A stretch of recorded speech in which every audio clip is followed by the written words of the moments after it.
So good morning. I hope everyone's doing well. You're here. We're going to tell a little bit about a story about a place not too far from here that does things a little bit differently than other communities around the country.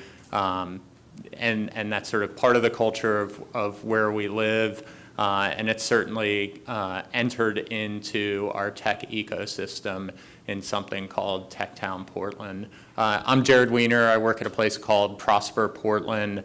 We're sort of the glue behind the scenes that puts all this together. And you'll hear a little bit from me. You'll hear a little bit about one of the partners that we work with collectively to bring more talented people into the industry from diverse backgrounds. And then you'll also hear from two expert panelists, and we'll have a quick question or answer, and then also hear your questions as well about some of the work that their companies are doing. So what the uniting force behind all this is something called Tech Town Portland, which started 3 years ago with a public commitment that at the time 13 companies that have offices in the Portland region made, and that commitment was a public pledge to diversify their workforce and build more inclusive workplaces there as well. And the really cool thing about this is you see these sorts of things happen at individual companies. But the thing that's different about the work that we're doing in Portland is, yes, that work's happening at individual companies, but we know we can be stronger together. So we're doing this collectively in a lot of ways as well.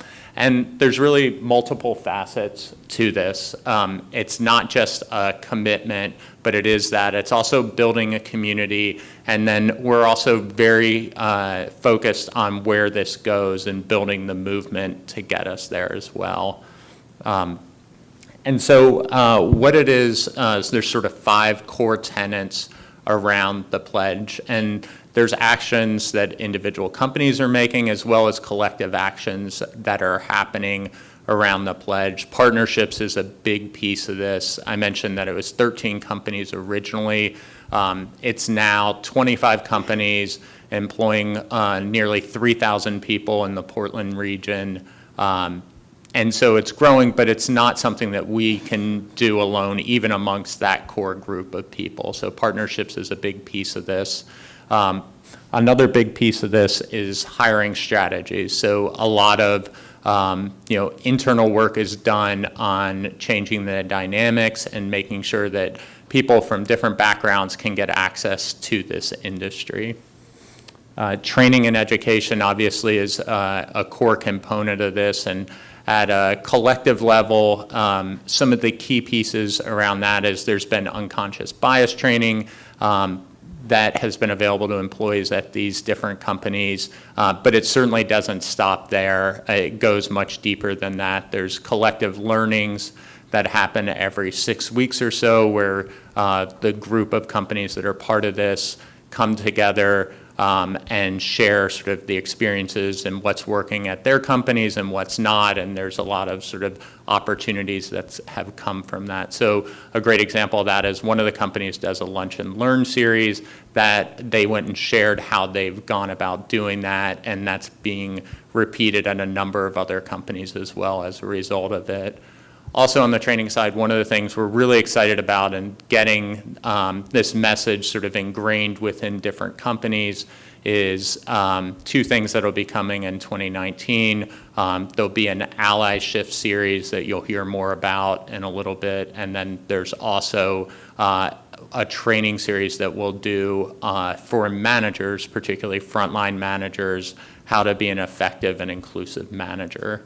So that they're the first touch points in a lot of cases that companies have or employees have with different companies. The final 2, so career development really sort of lies within the individual companies, and you see a multitude of efforts that happen there. And then sort of core to all the work that happens is measuring our progress. The data piece to this is integral and has been there from the beginning. We've done annual surveys, and we do surveys of all employees of all the tech companies that are part of this. We have one of the really sort of positive things that has come out of that is an engagement piece that we see at these different companies. So each year we've done the survey, we've reached 70% response rate in it. So if you look at the survey data for this year, which was just published yesterday, you can find it at techtown.com or techtownportland.com. One of the really interesting things is we have a group of almost 1,700 people that have had at least one touch point on an annual basis with the companies and with this effort to increase diversity and inclusion. So that's a really sort of powerful thing when you look at building a movement here. So that's sort of what happens at a collective level with TechTown. But, again, as I said earlier, it can't be done alone. Here's the list of 25 of the companies that have made this pledge. You'll see a lot of our local startups, including Jama Software, Puppet, and then companies like AWS Elemental. AWS acquired one of our startups. And then you also see multinational corporations like Jaguar Land Rover that are on there. This runs the gambit of small startup from companies with 10 individuals all the way up to larger organizations that have tens or hundreds of thousands of employees at their companies. And, it's, again, not just those companies, but it really is partnerships. And one of the partnerships we wanted to talk about briefly is an Emerging Leaders Internship program.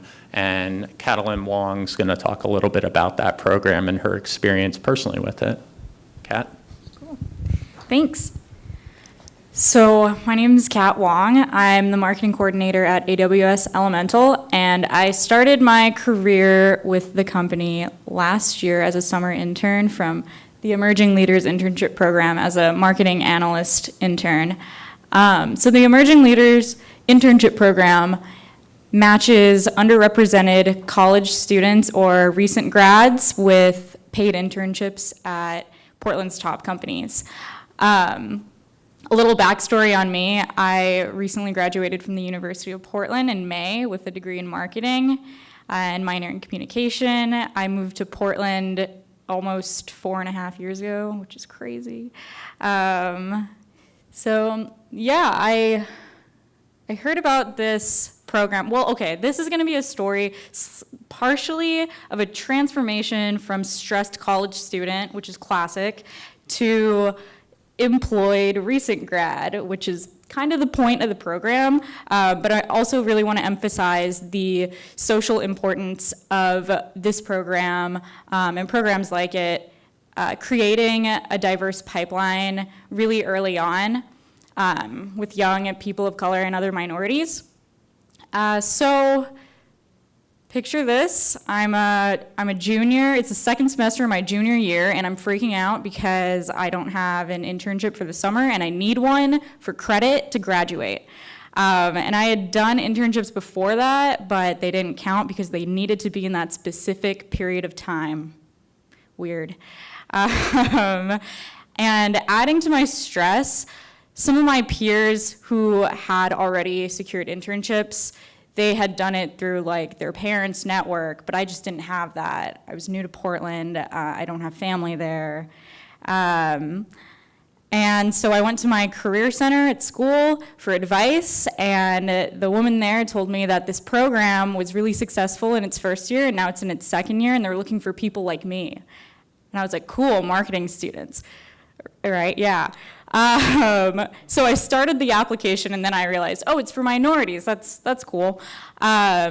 So 609 people applied, 271 advanced to group interviews where we were assessed for our like emotional maturity and readiness to be in professional workplaces, such as the companies that participated, and 86 people got placed with internships through the program. 93% were people of color, and 60% identified as women, which is great. So moving on to the really social importance of it. So I don't know if any of you have been to Portland, but it's a really white city, and it's pretty obvious.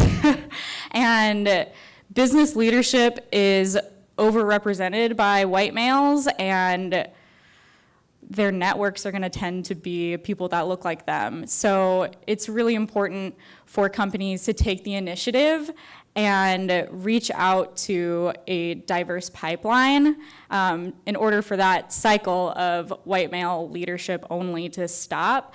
And what was I going to say about that? Well,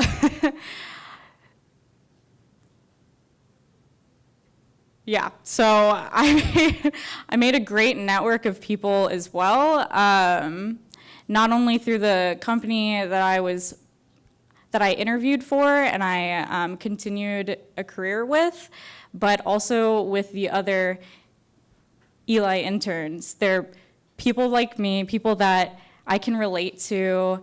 We're going through similar experiences, and we're all passionate about being leaders in Portland, and we're invested in our city. And not only that, but there were 50 companies that participated in the Eli program last year, and that shows you that there's 50 prominent, influential Portland companies that are invested in developing the professional skills of people of color, LGBTQ community, et cetera. So I really don't know where I would be as a recent grad if I hadn't done the program, because I finished the internship summer of 2017. I got hired part-time as a marketing contractor through my senior year at AWS Elemental, and then I interviewed for my full-time position in April, graduated in May, and then started my career now in May. So yeah, if you are in a position to implement or start a program like this, please consider it in your city, because it is great from all angles for everyone involved. Thanks for sharing your story about that, Kat. And we're going to shift gears a little bit. We want to hear from a couple of the experts at the companies that are part of TechTown. I was hoping y'all could maybe introduce yourselves and then also share some of the work that you and your peers at your organizations are doing. Great. Well, my name is Lauren Espinosa. I manage talent acquisitions for JAMA Software. We're a Portland company. We started in Portland 11 years ago.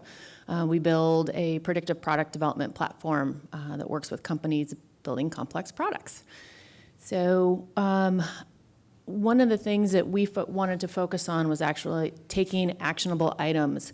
We signed the pledge 3 years ago when it came about, and we wanted to not just put our name on something, but actually do something about changing the demographics of our organization.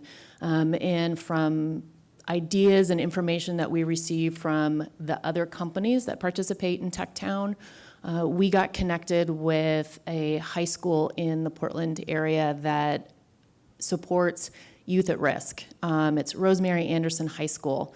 They have an opportunity.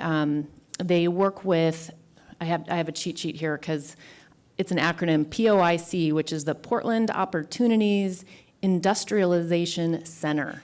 That's a long one, but they help put together the organization for Rosemary Anderson High School to service these youth at risk, and it's high school students all the way up to the age of 25, providing them a safe place for an opportunity to either get their high school diploma or their GED, but they've even gone beyond that to get them ready for employment.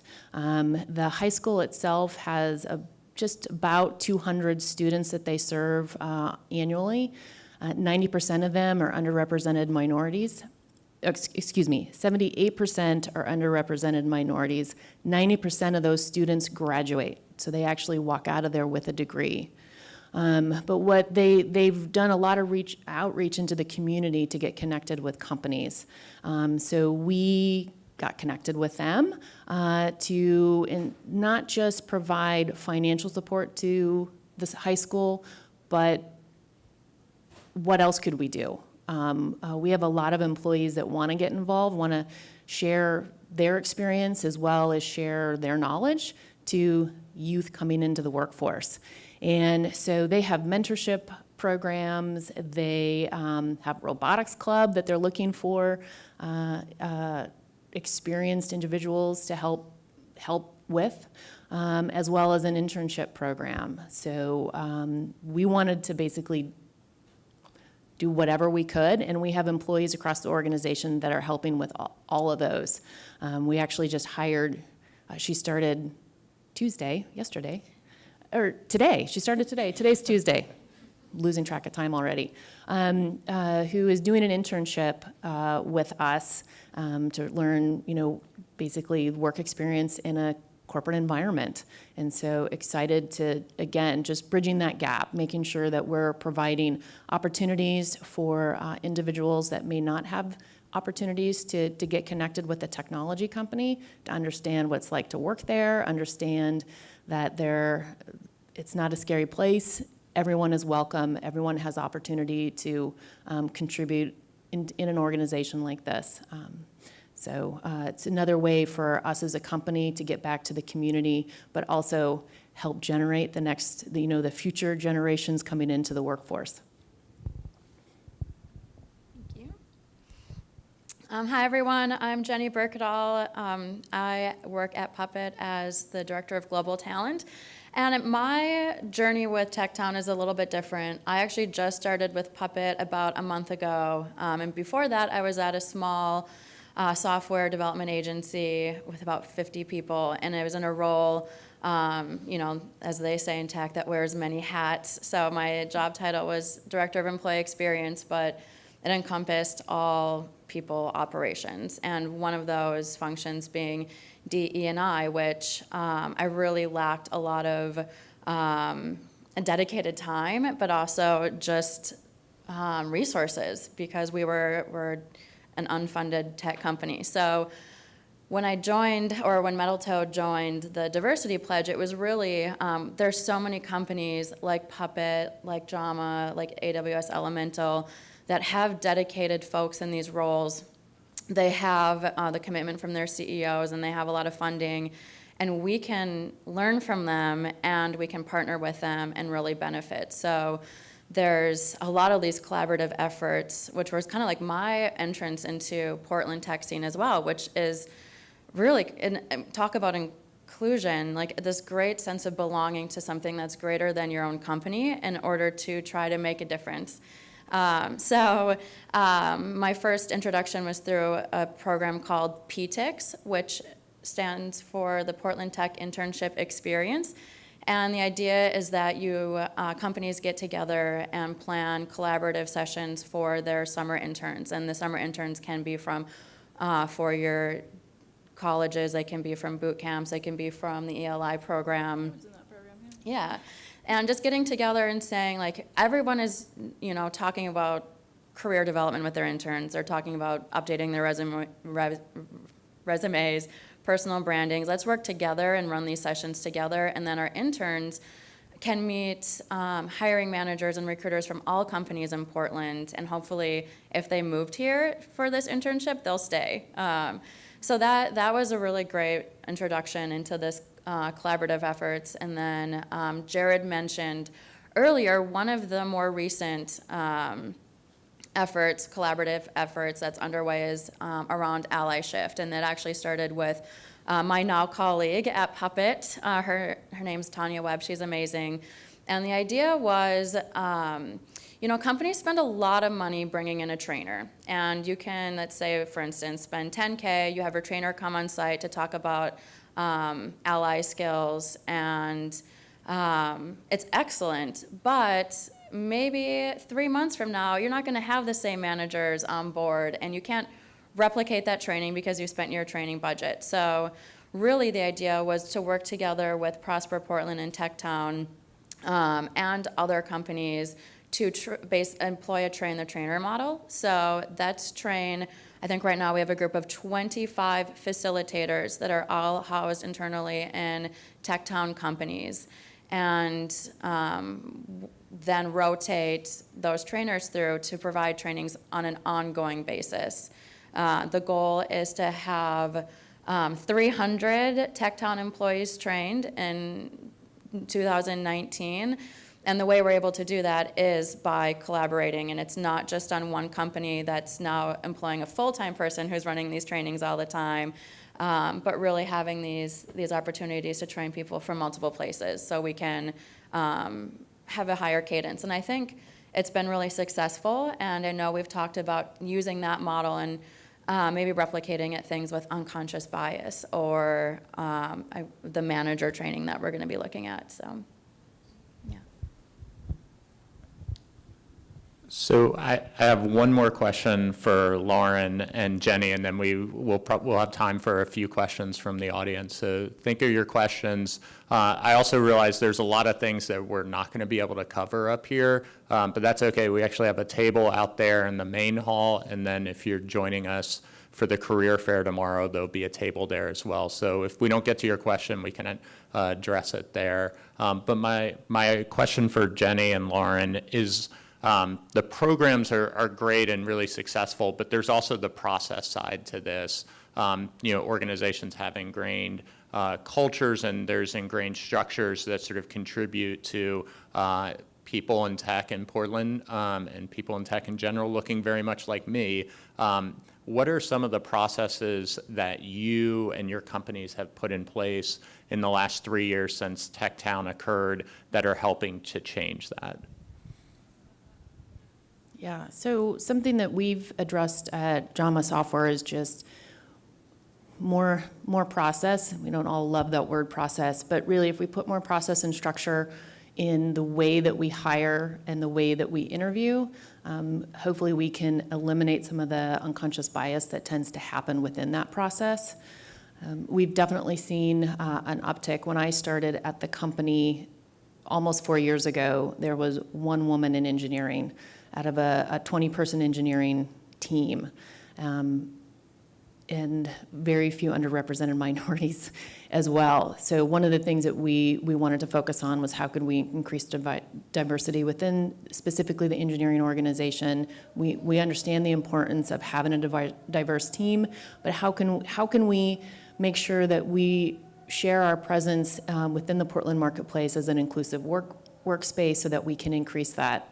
I'm happy to say that we have, and in the last 3 years, we've increased to almost just under 30% of our engineering team are women, and we have about 20% which are underrepresented minorities. Still a work in progress. We'll get there. But definitely just putting more structure in place, helping guide the conversations so that our interviewing teams understand what they need to focus on when they're in the interview process, and having the structure so that they have it right in front of them and they don't have to necessarily overthink it. Just focus on performance and what somebody is going to be able to do at the organization. It seems to make a difference. I think that was pretty much everything I was going to say.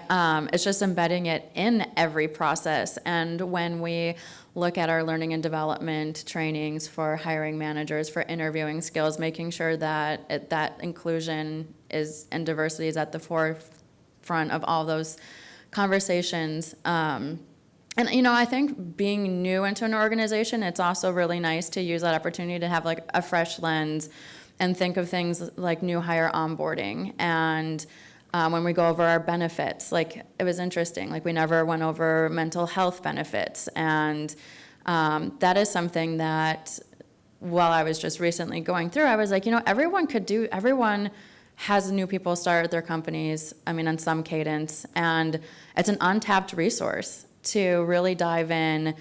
We talk a lot about new hire experience, but talking about how their sense of belonging when they first started, and then what were the questions that they were too embarrassed to ask in a group forum, and how can we start proactively providing that information around accommodations or mental health. And so that's the only thing I can think of that I would add.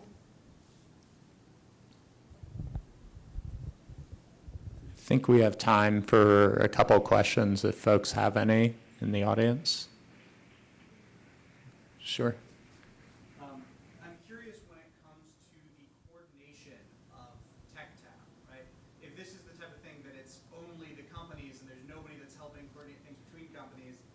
suddenly becomes everybody's job and nobody's job. So is this, a nonprofit? Is this the city? What kind of organization is involved in making these connections happen, and what, can we learn from that? Should I take that? Yeah. Okay. Very much very So I work at a place called Prosper Portland. I mentioned that briefly before. We're the city's economic development agency. We focus on 4 industry clusters, and one of them is technology and media, and that's the one that I lead the work in.